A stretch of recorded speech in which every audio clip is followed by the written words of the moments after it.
Bah, salam alaikum à tous les musulmans et que Jésus-Christ soit avec vous. Pour tous les chrétiens, mes frères et sœurs, bon, comment allez-vous? Vous allez bien? Bon, ça va, je vais très bien, j'ai la forme, je pète la forme. T'as vu? J'ai une nouvelle coupe. Tu vois ce que je veux dire ou quoi? Nouvelle coupe, nouveau pull. Bon, les lunettes, ils datent, mais elles viennent du futur, il n'y a personne qui a ça. D'ailleurs, tout le monde me demande d'où ils sortent tes lunettes. Ils sortent du futur, ils sortent de l'espace. Ils sortent, mes frères et sœurs, d'un monde qui ne peut pas... En fait, les gens ne comprennent pas ces lunettes-là. Pourquoi? Parce qu'en fait, c'est des lunettes qui ne viennent pas de ce monde, en fait. Tu vois ce que je veux dire ou quoi? Tu verras jamais un mec en France avec ce genre de lunettes-là. Il aura pas le courage. Tout le monde dira que c'est un clown ou je sais pas, c'est un guignol. Alors que moi, je sais que je suis un patron. Je sais que je suis un boss. Et je sais que si je mets ça aux États-Unis, Jay-Z va commencer à mettre ça. 50 Cent, il va commencer à mettre ça. Tous ceux qui sont dans le futur, ils peuvent porter ça. Et ceux qui sont d'ici, ils peuvent pas porter ça, mes frères et sœurs. Ils attendent que Biggie mette ça, alors que Biggie il est mort, mes frères et sœurs. Ils attendent que les, tu vois, de voir une photo de Biggie ou Tupac avec pour dire ah c'est lourd. Moi je suis au-dessus de Biggie et Tupac les gars, je suis un autre monde mes frères et sœurs. Bon bref, je parle beaucoup mes frères et sœurs. Hein. Bon, on va vous parler mes chers frères et sœurs de Israël Adesanya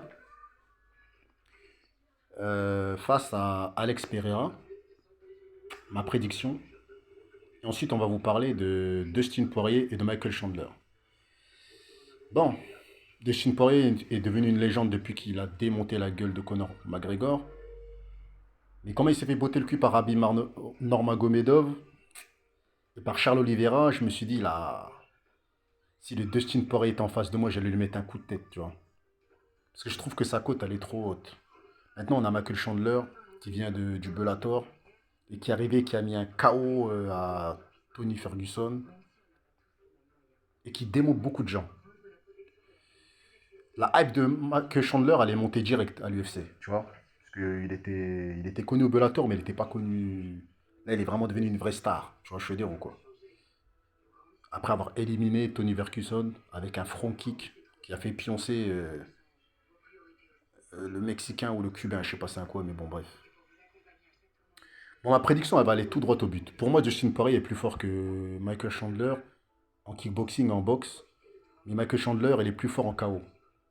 Donc si Michael Chandler, il touche Justin Poirier va faire une sieste. Donc il va perdre par KO. Maintenant, si Justin Poirier, il fait le bon boxeur comme il a fait contre Conor McGregor, il va le surclasser.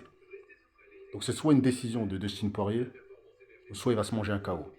On va aller tout droit au but, on va aller maintenant chez Israël Adesanya, la pédale au vernis, et le Brésilien hein, que j'apprécie beaucoup. J'aime bien les Brésiliens dans l'UFC.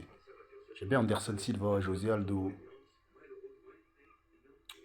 J'aime bien les Brésiliens quoi. Rafael Dos Anjos, Gilbert Burns, les frères Nogueira. J'aime bien tout ce qui est Brésil. Ils sont forts les Brésiliens. Donc je suis derrière Alex Pereira. J'aime pas les pédales au vernis. La boîte noire comme moi, je m'en fous. Israël Adesanya, c'est pas un homme. J'ai l'impression qu'il est jamais sorti avec une femme. C'est une pédale. Donc je peux pas défendre une merde comme lui, tu vois. Il est pas bon en plus. Il a une tête bizarre, tu vois, je trouve. T'as vu? Quand tu es champion du UFC, il faut être beau. Il faut avoir un charisme. Il faut être stylé comme moi. Il a aucun style, il a rien. Il s'habille vraiment bizarrement. Ses habits sont chelous. Il met du vernis noir. C'est pas un homme, ce mec-là. Il faut qu'il se prenne un KO, t'as vu? Il va se faire niquer là ce week-end. Parce que là, on a Alex Pereira qui est un vrai homme. Qui est dur. Qui l'a botté le cul 3 fois déjà. Je vois pas comment Alex Pereira pourrait perdre contre Adesanya en sachant qu'il a déjà mis un KO et il a défoncé 2 fois la décision. Tous les combats de Israël Adesanya qu'il a gagné, Alex Pereira, il les aurait affrontés, il aurait fait pire que ce que Adesanya a fait. Parce qu'Adesanya, c'est des combats ennuyeux, t'as vu il y a un petit de pygmée de 1,70 m, il a failli le mettre KO. C'est pas normal que Gelvin Castellum a failli le mettre KO à Israël Adesanya. Donc moi, personnellement, moi, je vous dis la vérité. Hein. Alex Pereira, il fait du K1 depuis 20 ans, depuis qu'il a 15 ans. Il est venu, mes frères et sœurs, à l'UFC, il a niqué 5 mecs par KO. Les gens, ils continuent de douter d'un mec qui faisait du K1, qui arrive à l'UFC, qui a mis 5 KO. Qui a aligné 5 KO et qui a eu un combat pour le titre en 5 combats. Moi, je vois un KO de Alex Pereira sur Israël Adesanya. Il va pas perdre, vous verrez. Tu vois, il va le défoncer, mes frères et sœurs, tu vois. Parce que les derniers combats de Adesanya, c'était vraiment bof, bof.